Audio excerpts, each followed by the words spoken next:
go back to 1986, I think 1986. So Vietnam had 335 hectares of industrial land in the total in the country, 335 hectares, absolutely nothing. Fast forward to today, we have 80,000 hectares of industrial land in the country. This is a phenomenal growth of land coming in onto the market. You'll see there the sort of overall GDP growth and the growth of FDI, which is important in terms of what we're seeing in this sector. So the key facts, Vietnam, sort of a snapshot on the key facts: 80,000 hectares of land, and nearly 6 million square meters of ready-built factories. So in the north, we have about 19,000 hectares and 2.7 million square meters of ready-built factories. Some of the key developers in the north, VSIP. I know VSIP are here in the room. They enjoy about 13% of market share in the north. Then Kimbak and Viglacera and a number of others. The key findings that we've seen in the north in terms of the occupiers, it came to the market, or is a little bit after the south. So we've seen more high tech, we've seen more electronics, we see machinery, equipment. So there's different nuances between the north and the south and the central areas. As I mentioned, what we've tried to do is plot every industrial park in the country, which is not that easy. So all the existing industrial parks and all the future supply of industrial parks as well. And then try and tie that in with the infrastructure. You'll see in the report the existing infrastructure and then the new supply of infrastructure. These are all very key components of how the industrial market works. And then deep sea ports, and then the air freight, cargo, etc., etc. So in terms of where Vietnam is today and how it's going to grow in the future, you can see a lot of new supply of industrial parks in the future, and Hai Phong in particular getting a lot of interest at the moment. Central Vietnam, very much the latecomer to the party. The south was first, then the north, and then central Vietnam. Still quite immature market. The positive part about central Vietnam is that the infrastructure is good, and also you have a very forward-thinking, progressive local authorities in Da Nang, which are making ease of doing business much better. So there are positive parts to the central part, so Da Nang in particular. However, limited number of human resources, so the talent pool is fairly limited, and that's why we're seeing a fairly slow but steady growth rate in the central location. 16% of the occupiers in food processing, interesting enough, and fabricated metal projects. And then moving on to the south, some of the key developers, we'll see Becamex, as we know, etc., and Tan Tuan.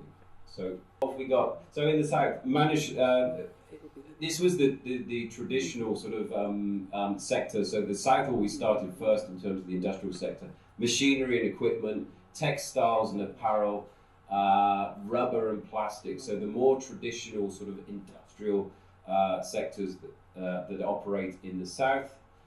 And then you can see pretty diverse range of industrial parks and a lot of new supply again coming through around the Ho Chi Minh, Bình Nhưỡng, Dong Nai, Long An, and out to Vung Tau. So quite a thriving industrial market in the south. So the advantages: why is Vietnam considered and what we think is going to be the manufacturing hub for Southeast Asia? There's a number of key advantages what we think stand out. They are, so the incentives, so economic zones, very important for businesses operating in this sector. So economic zones have been established, which obviously bring with it a number of advantages like tax exemption, visa exemption, land use levy exemption. So this is one of the key drivers. So the government's really trying to promote businesses moving into Vietnam to take advantage of these incentives. Movement from China, very much happening at the moment. We're getting a lot of inquiries from businesses that want to move out of China. China's gradually moving up the value chain. They no longer want to be dealing in low-cost manufacturing. So we're seeing this shift of movement from multinational companies that are operating in China, but also Chinese companies that are looking to move away from China. These trade wars, as I say, are going to accelerate that process. Then we have the costs are rising in China, and still Vietnam looking fairly favourable in terms of labour costs, and land prices still fairly favourable as well.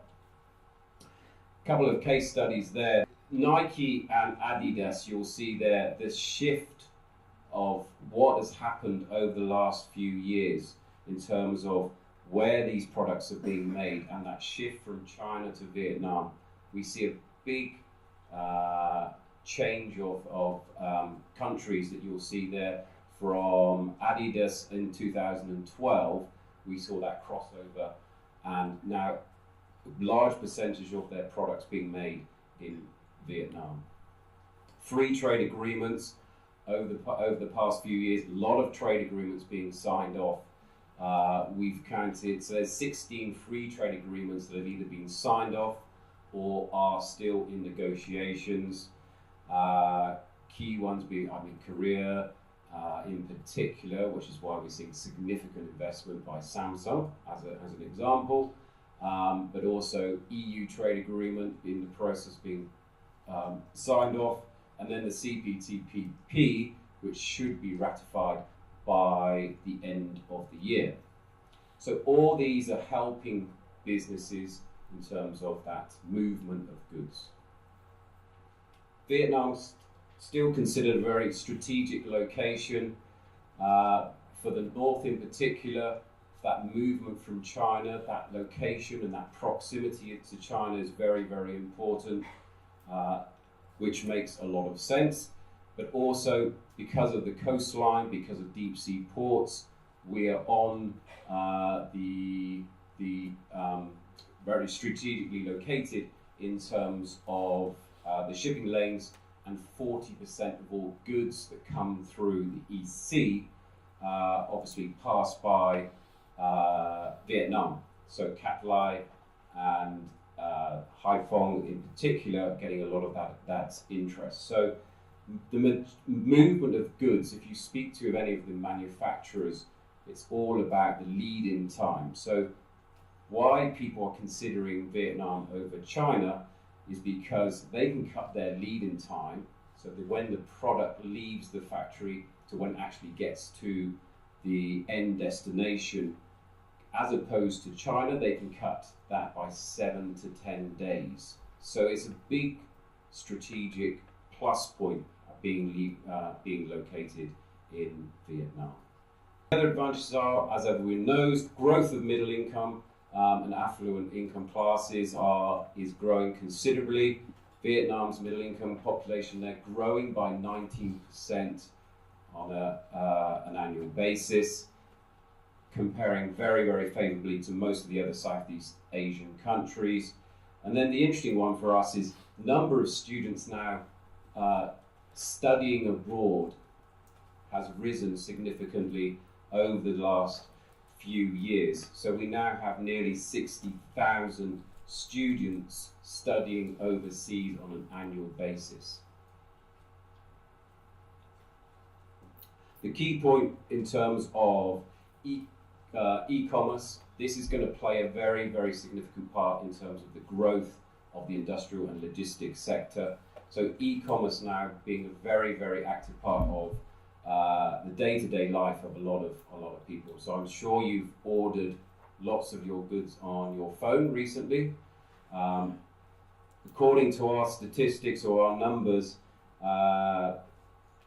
penetration now, I think, so percentage of people using smartphones, 70%, 30% smartphones, 70% non-smartphone, but the internet uses and the shopping behaviors now, 33% of people now using the e-commerce platform as a way to buy your goods online. So what this will do is creating a lot of demand for the logistics. All these products, all these goods that you're ordering on your phone have to be delivered.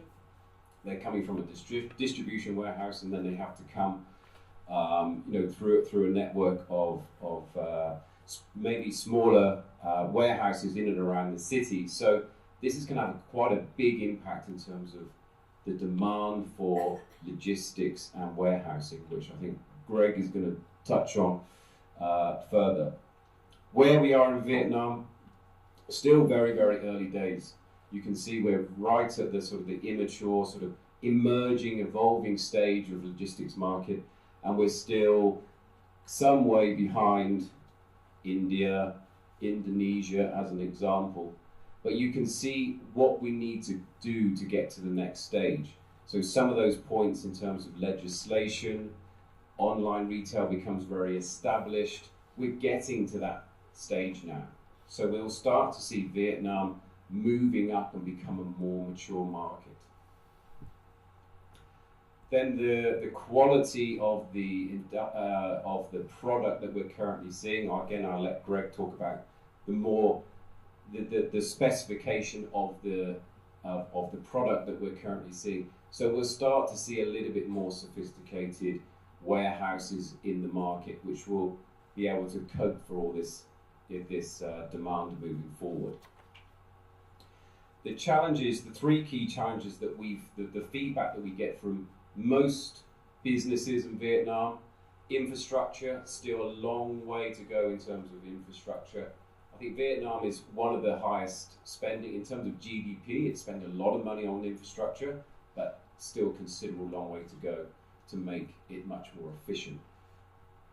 And then we see the process for trading, so that customs process is still very time consuming. You'll see within the report the average number of days to get customs in and out of the country is still very challenging, and that obviously needs to be improved.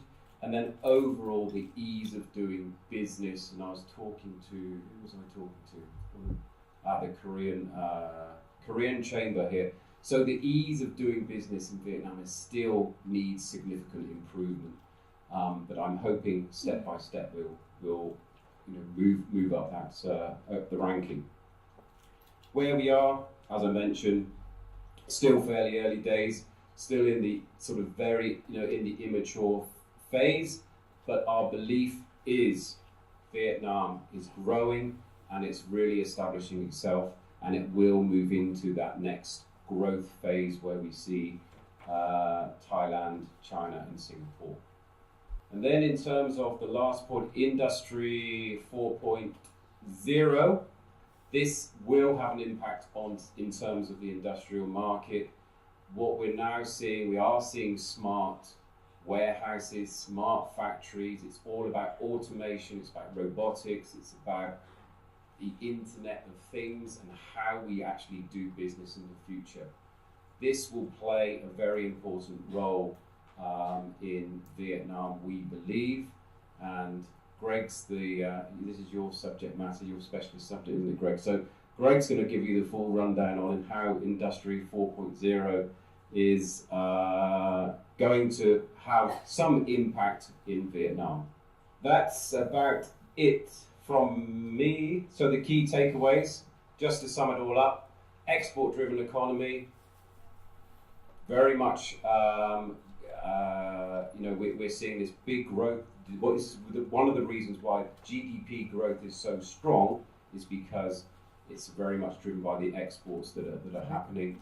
Big movement from China, very much will take place, and we expect that to continue. The strategic location, evolving logistics market, which I've touched on, and then the infrastructure and Industry 4.0.